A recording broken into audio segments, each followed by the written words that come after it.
Hello class 6, तो welcome to Zenith Guru fundamental. मैं हूं निकी पंडित एंड हम यहां पे कर रहे हैं चैप्टर 10 के बेक एक्सरसाइज के questions and the questions are see. यहां पे टोटल हमारे पास अप्रोक्सीमेटली 9 to 10 क्वेश्चंस हैं, राइट। एंड हम उनको डिस्कस करेंगे एंड आई होप सो कि आप उन सारे के सारे क्वेश्चंस का आंसर कर पाओगे। Okay, so question number 1 is, this is the question 1, ठीक है।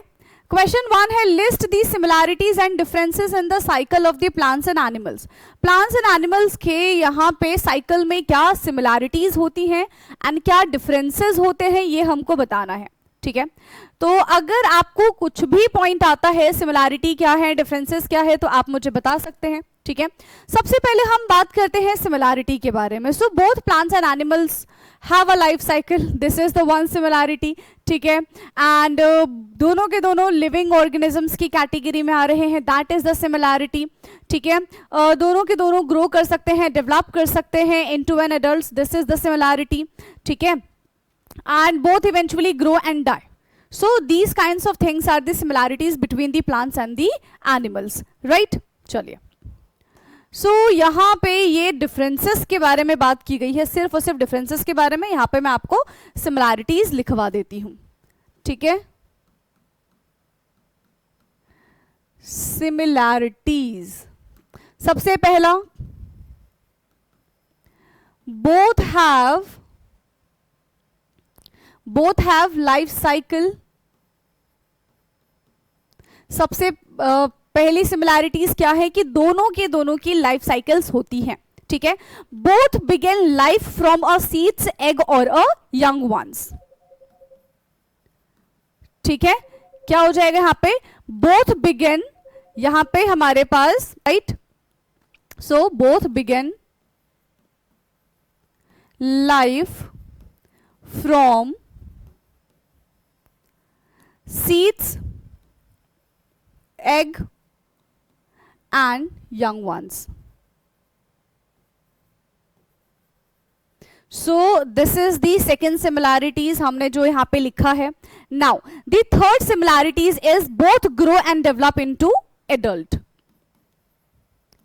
Both grow and develop into adult. दोनों के दोनों ग्रो हो सकते हैं एंड एडल्ट में डेवलप हो सकते हैं। Both reproduce to produce the new individuals, right, both reproduce to produce new individuals,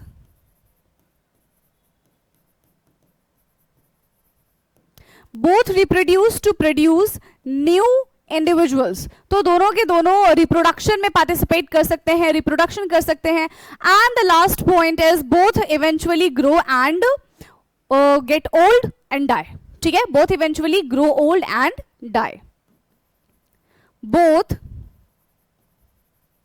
eventually grow old and die.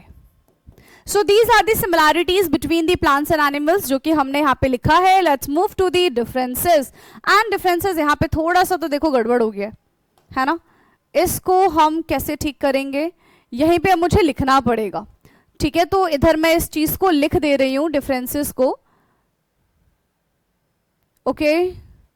इसको क्या हो गया, चलिए भाई, अब मुझे यहाँ पे लिखना पड़ेगा तो लिख देते हैं हम। प्लांट्स एंड एनिमल्स, तो यहां पे हमारे पास प्लांट्स है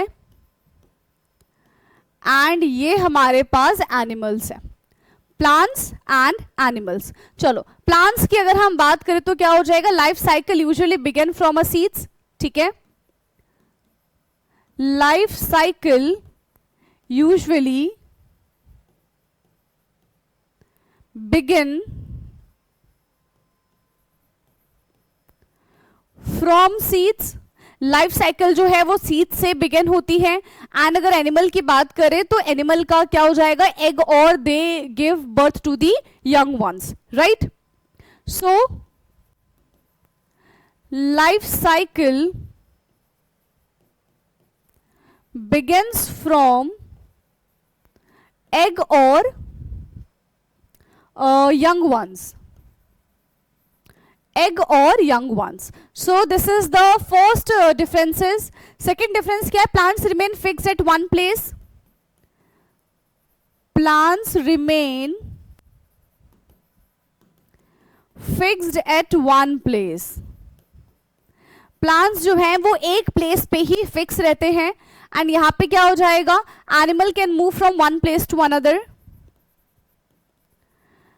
Animals can move from one place to another.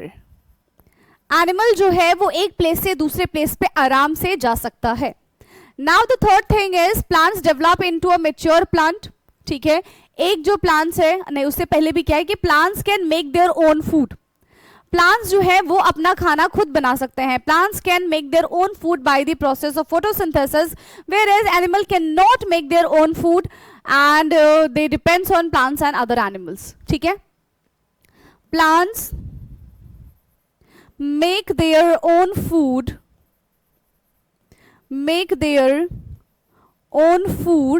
by photosynthesis.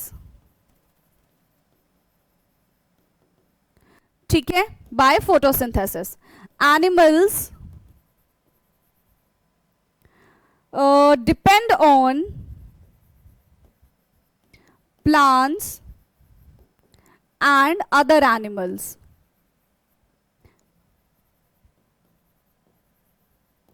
ठीक है, ये प्लांट्स पे डिपेंड करते हैं एंड अदर एनिमल्स पे डिपेंड करते हैं. सो this is the third differences. ठीक है, एंड फोर्थ डिफरेंसेस के बारे में अगर हम बात करें तो plant develop into a mature plant.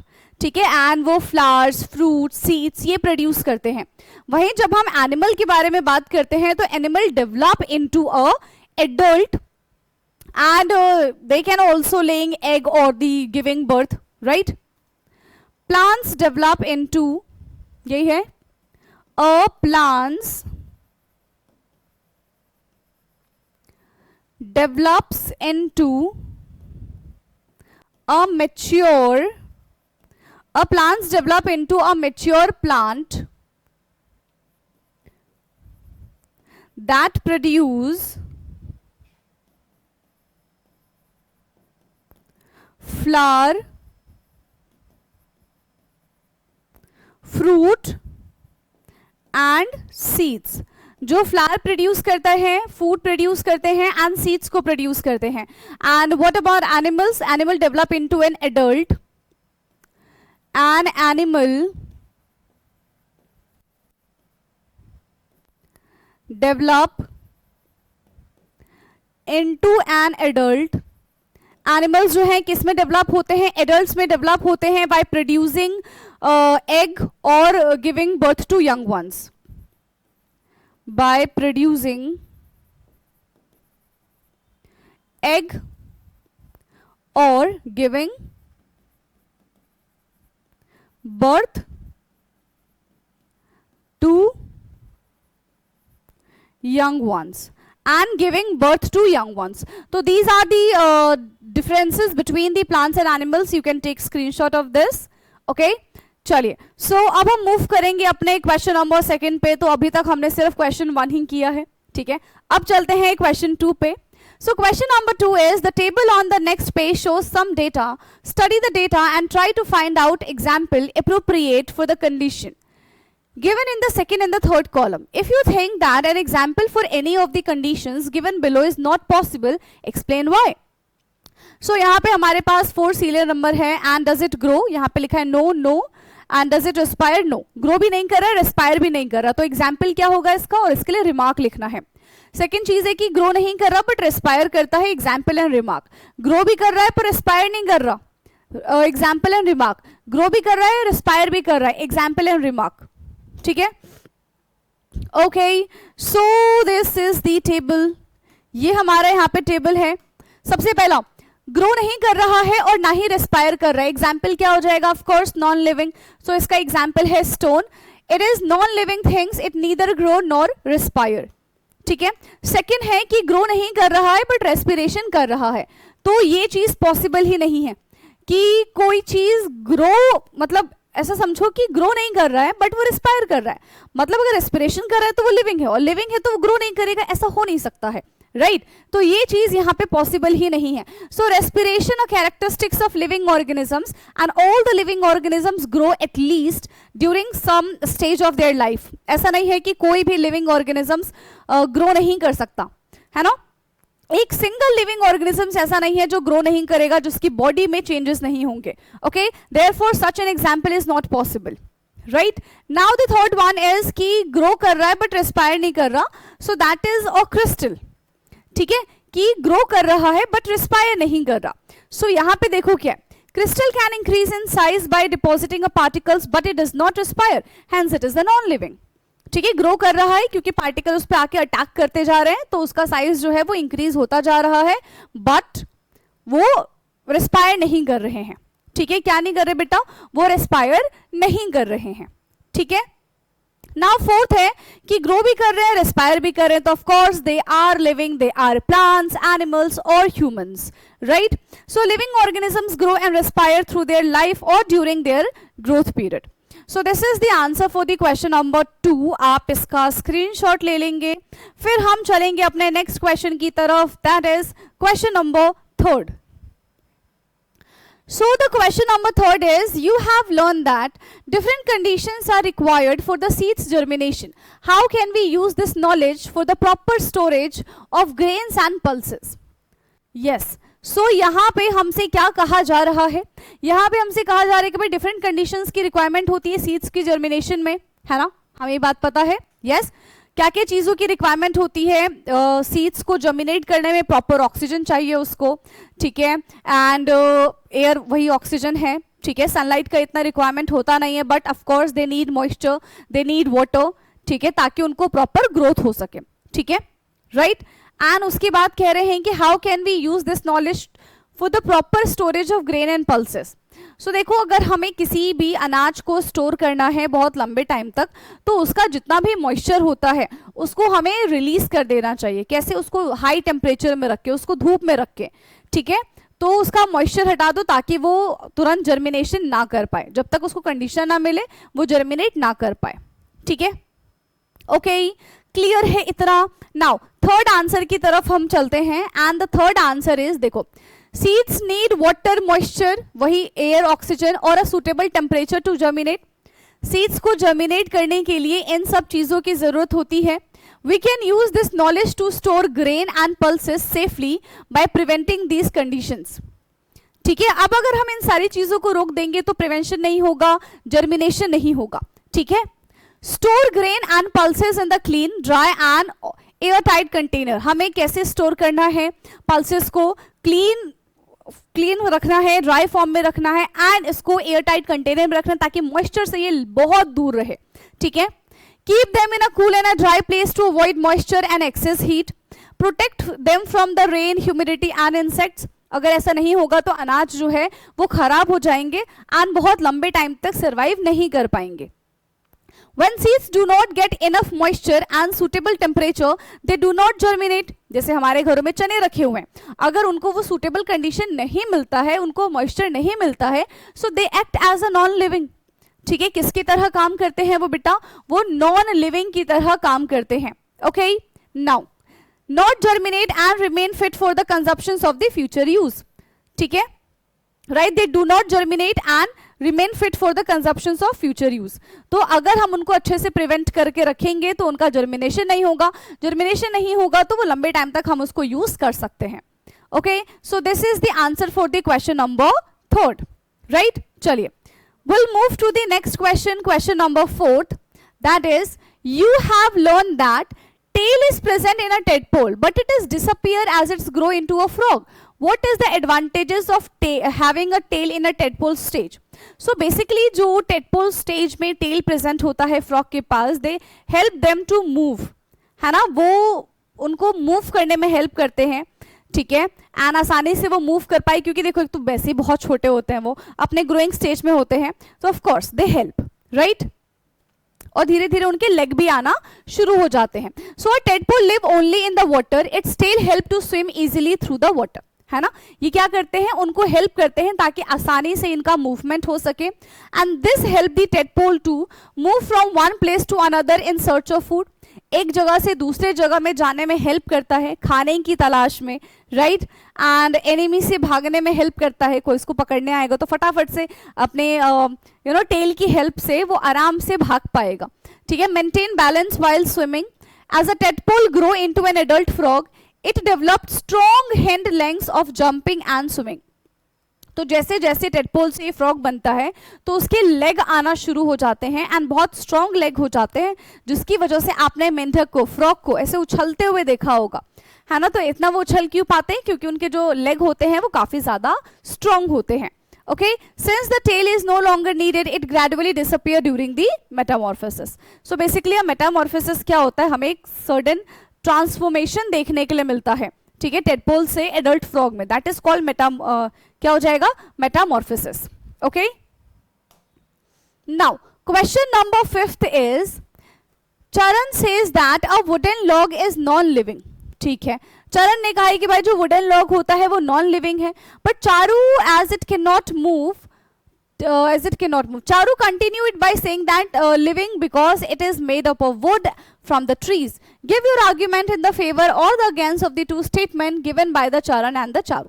So basically एक एक पॉइंट पे कहीं ना कहीं ये चीजें सही भी है, ठीक है। देखो, जो वुड लॉग है दैट इज नॉन लिविंग, क्योंकि अब वो ग्रो नहीं कर सकते हैं, पर वो एक लिविंग क्रिएचर से आए हैं, वो एक लिविंग ट्री से आए हैं, राइट। बट अब वो वुडन लॉग बन चुका है, वो कट चुका है, अब उसमें जान नहीं है, ना ही वो रिस्पायर हो सकता है, ठीक है, ना ही वो रेस्पिरेशन कर सकता है, ना ही उसमें ग्रोथ देखने के लिए मिलेगी। So definitely it considered as a non living, ठीक है। पर चारू का कहना है कि वो लिविंग है क्योंकि वो लिविंग से आया, वो तब तक लिविंग था जब तक लिविंग में था, ठीक है। मतलब ऐसे समझो कि वो तब तक लिविंग था, ठीक है, जब तक वो एक ट्री के पास था, है ना। तो ट्री में पूरा का पूरा फंक्शन हो रहा था, तो वो आराम से सरवाइव कर पा रहे थे, वो ग्रो कर पाते।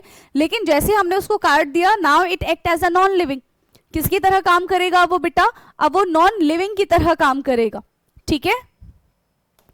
नाउ चरण इज पार्शियली करेक्ट, ठीक है। Wooden log is non living but not because it can not move, क्योंकि उसमें क्या हो जाएगा, as such plant do not move from one place to another yet they are living.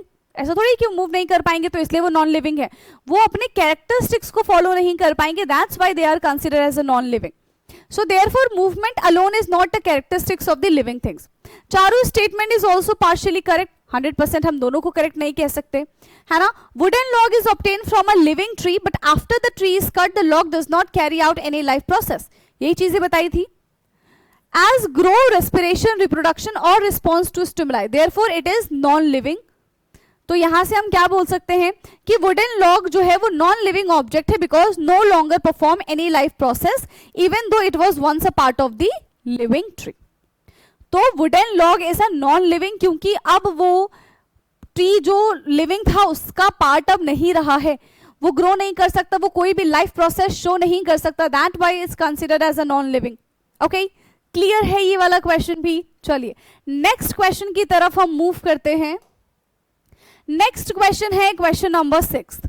So what are the similarities and the distinguishing features in the life cycle of the mosquito and a frog.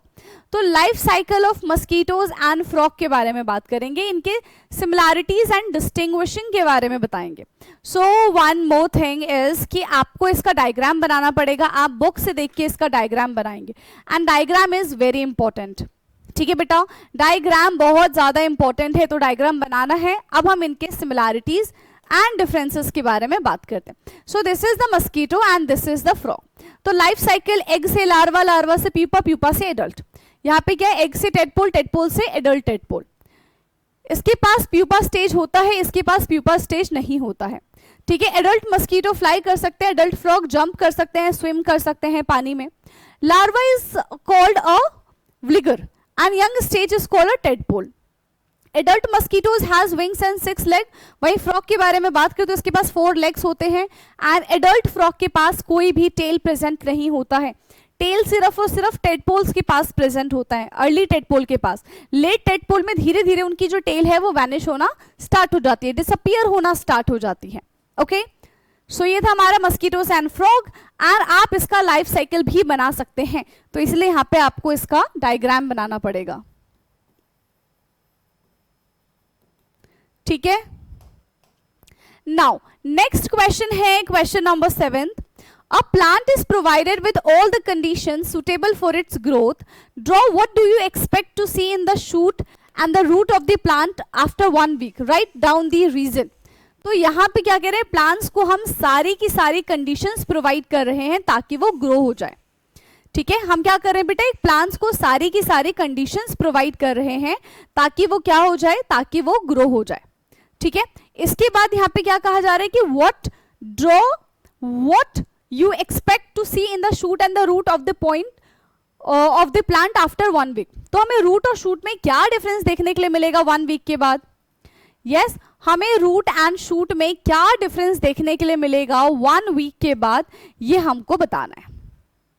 ठीक है, ये क्या करना है बेटा, ये हमको ये चीजें बतानी है, राइट? अच्छा, पहले वाले में हमने सिर्फ सिमिलैरिटीज लिखी थी, डिफरेंसेस नहीं लिखे थे मेरे ख्याल से। नहीं, हमने डिफरेंसेस लिख लिए थे, है ना, हमने सिमिलैरिटीज नहीं लिखी थी। ओके, अभी याद आया मुझे, तो फटाफट से हम इसका सिमिलैरिटी लिख लेंगे बट इस क्वेश्चन के बाद, राइट? तो अब देखो यहाँ पे क्या है कि plants is provided with all condition suitable for its growth. Draw what do you expect see in the shoot and the root of the plant after 1 week. तो हमें इसमें चेंजेस नजर आएंगे, है ना, इसका जो स्टेम है वो ग्रो हो चुका होगा, इसमें जो लीव्स हैं वो ग्रो हो चुके होंगे, धीरे धीरे इनकी हाइट बढ़ रही होगी, ये जो पहले बहुत सॉफ्ट हुआ करते थे थोड़े से हार्ड हो जाएंगे। तो इस तरीके के चेंजेस हमको यहाँ पे देखने के लिए मिलेगा, right? Now after 1 week the shoot will bend and grow upward, the root bend and grow downward. यहाँ पे देखो, ये इस तरीके से है पिक्चर में, ये ऐसे आ जाएगा और ये ऐसे चला जाएगा। हमने एनसीईआरटी की बुक में भी पढ़ी ये चीजें कि शूट जो होता है वो हमेशा अपर डायरेक्शन में मूव करता है, चाहे कैसे भी लगा लो पेड़, एंड रूट जो है हमेशा डाउनवर्ड डायरेक्शन में ही मूव करेगा, राइट? रीजन क्या है? The shoot grow upward away from the gravity to receive sunlight for making food, and this is called the negative geotropism, है ना, ये अगेंस्ट द ग्रेविटी काम कर रहा है, दैट्स व्हाई नेगेटिव जियोट्रोपिज्म। ठीक है, रूट की अगर हम बात करें तो वो डाउनवर्ड जाता है, टुवर्ड्स द ग्रेविटी जाता है, वाटर एंड मिनरल को एब्जॉर्ब करता है सॉइल से, ठीक है, and to anchor the plant formally, and this is called the positive geotropism. तो ये टुवर्ड्स द ग्रेविटी काम करता है, that's why it consider as a positive geotropism. ठीक है, इसलिए हमने इसको क्या कहा है बेटा, इसलिए हमने इसको पॉजिटिव जियोट्रोपिज्म कहा है। ठीक है, अब जरा हम इसके सिमिलैरिटीज के बारे में बात कर लेते हैं कि इसकी जो सिमिलैरिटीज है वो क्या है। ये तो मैं भूल ही गई थी, सिर्फ हमने यहाँ पे डिफरेंसेस पढ़ लिए थे भाई, है ना, सिर्फ हमने यहाँ पे डिफरेंसेस पढ़ लिए, बट इन दोनों में सिमिलैरिटी क्या है? Both begin their life as a egg. ठीक है, both begins their life as egg. दोनों की लाइफ की शुरुआत कैसे होती है? तो दोनों की लाइफ की शुरुआत एग से होती है। Both live in water during their early stage. Both live in water during their early stage. ठीक है, दोनों के दोनों पानी में ही रहते हैं अपने इनिशियल डेज में। सो this is the second similarities. Third similarities हम यहाँ पे क्या लिख सकते हैं? बोथ अंडरगोज मेटामॉर्फोसिस, है ना, दोनों की बॉडी में मेटामॉर्फोसिस होता है, यानी कि हमें एक बड़ा चेंज देखने के लिए मिलता है जैसे ही वो एडल्ट बन जाते हैं। ठीक है, so both undergoes metamorphosis, both undergoes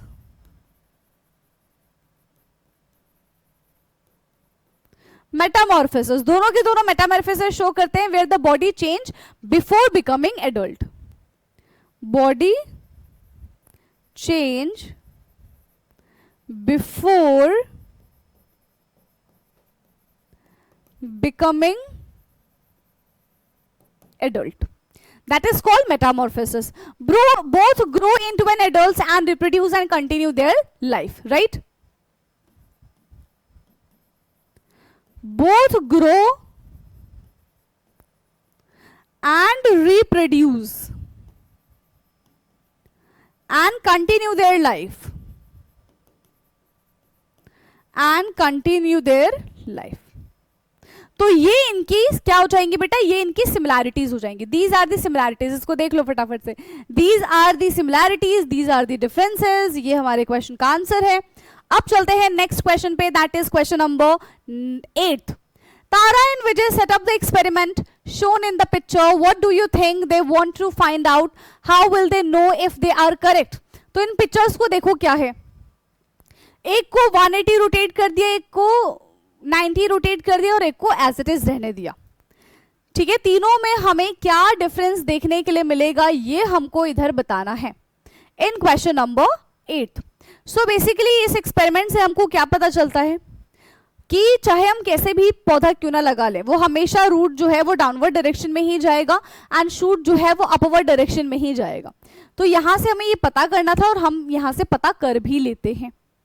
ठीक है, हम यहां से पता कर भी लेते हैं। ओके, नाउ देखो, Tara and Vijay want to find out whether the light affect the growth of the plant and that is whether the shoot grow towards light. तो यस, ये आंसर करेक्ट है, वो लाइट के टुवर्ड्स अफेक्ट होते हैं। चाहे कैसा भी आप प्लांट लगा दो, वो अल्टीमेटली अपनी शक्ल किस साइड कर लेंगे, जहां से सन की रेज आ रही होगी। ठीक है, if their idea is correct, the shoot will bend downwards of the source of light. The root will continue to grow downwards into the soil. This happen because the shoot show positive phototropism, meaning it grow towards the light or get enough sunlight for making food. ठीक है, तो यहाँ पे basically क्या होगा, यहाँ पे जब हमने प्लांट्स को तीनों अलग अलग कंडीशंस में लगाया है ना, दिख रहा है ना, यहाँ पे हमने क्या किया, प्लांट्स को तीनों अलग अलग कंडीशन में लगाया एंड अलग अलग कंडीशन में लगाने के बाद हमें यहाँ पे क्या देखने के लिए मिल रहा है कि अगर शूट बेंट होता है towards the source of light, ठीक है, तो रूट विल कहाँ पे ग्रो करेगा, डाउनवर्ड्स में ग्रो करेगा। ऑफ कोर्स एक अपवर्ड होगा तो एक डाउनवर्ड्स होगा, और ये हमेशा अपने आप को खुद को इस तरीके से अलाइन कर ही लेते हैं। ठीक है, and light get the enough sunlight for making the food. Okay, now The last question of this chapter, इस चैप्टर का ये आखिरी सवाल है, इस चैप्टर का ये लास्ट क्वेश्चन है। Okay, that is the question number 9th। Design an experiment to check if temperature has an effect on seeds germination. Seeds germination के लिए टेम्परेचर का क्या रोल है? सीड्स जर्मिनेशन के लिए बेटा यहाँ पे टेम्परेचर का क्या रोल है, ये हमें एक एक्टिविटी के थ्रू बताना है। तो हमें क्या क्या मटेरियल लेना होगा, ये देख लो, कॉटन ले लो, वाटर ले लो, ग्राम ले लो, चना जिसको कहते हैं, बीन सीड्स ले सकते हो, और यहाँ पे आपको दो क्या लेने हैं, बोल्स लेने हैं या फिर 2 प्लेट्स ले सकते हो। ठीक है, सबसे पहले क्या करेंगे, हम इक्वल नंबर ऑफ सीड्स को मॉइस्ट करेंगे कॉटन में। ठीक है, दोनों बोल में, एक में हम वार्म कंडीशन रखेंगे, एक में हम कोल्ड कंडीशन रखेंगे। ठीक है, और हम चेक करेंगे सेम अमाउंट ऑफ वाटर दोनों में फिल है। ठीक है, and to keep cotton swab, हम 5 से 7 दिन में हर बार थोड़ा थोड़ा पानी जो है वो स्प्रिंकल करते रहेंगे। ठीक है, एंड ऑब्जर्व, ये सीड्स को ऑब्जर्व भी करेंगे। तो यहां से हमें क्या चीज देखने के लिए मिलेगी वो जानते हैं। ठीक है, सो ये सारी चीजें वही हैं जो मैंने आपको बताया। To find out whether the temperature affect seeds germination. ठीक है, जो टेम्परेचर है वो सीड्स को किस तरीके से अफेक्ट करती है जर्मिनेट होने में। सो 2 बोल और प्लास्टिक ले लो, कॉटन ले लो, ग्राम और बीन सीड्स ले लो और वाटर ले लो, है ना। तो ये सारी की सारी चीजें हमको पहले लेके रख लेनी है। ले लिया, ओके। प्रोसीजर क्या है, place N equal number of seeds on the moist cotton in 2 बोल। तो 2 बोल में इक्वल नंबर में हमें सीड्स को ड्रॉप कर देना है। ठीक है, keep bowl A in warm place and keep B in the cold place. तो एक को हमने वार्म प्लेस में रखा, एक को हमने कोल्ड प्लेस में रखा। ठीक है, add the same amount of water to both the bowl to keep the cotton moist, observe for the seeds for 5 to 7 days। ठीक है, मॉइस्चर करने के लिए वाटर की जरूरत पड़ेगी। ऑब्जर्वेशन क्या है, the seeds kept in the warm place germinate faster. जो वार्म प्लेस पे सीड्स रखी हुई थी वो बहुत ज्यादा तेजी से ग्रो करेगी as compare to the seeds in the cold places germinate slowly और रिमेन मे नॉट जर्मिनेट। या तो बहुत कम जर्मिनेट कर रहा होगा या तो जर्मिनेशन ही नहीं हो रही होगी। ठीक है, कंक्लूजन क्या है, temperature affect seeds germination and seeds need to a suitable temperature along with the water and air to give germinate property, to germinate properly. So basically यहाँ पे क्या है, यस यहाँ पे हमारे पास क्या चीज देखने के लिए मिल रही है कंक्लूजन में, temperature different speed, temperature affect speed germination. Temperature जो है वो स्पीड इफेक्ट जर्मिनेशन को अफेक्ट कर रही है, ठीक है. Need a suitable temperature along with the water and air germinate property. Okay, now so ये था हमारा लास्ट क्वेश्चन एंड यहाँ पे हमारा चैप्टर होता है पूरी तरीके से ओवर. सो इस चैप्टर को बेटा हमने पूरी तरीके से ओवर कर लिया है. अगर आपको अभी भी इस चैप्टर से कोई भी डाउट लगता है, कुछ भी ऐसा लगता है कि ये चीज समझ में नहीं आई है, तो आप कमेंट करके जरूर पूछिएगा. ओके, सो आज के लिए इतना काफी है. बाकी का डिस्कशन हम करेंगे अपने नेक्स्ट क्लास में. तब तक के लिए पढ़ते रहिए. Thank you so much and bye bye, take care.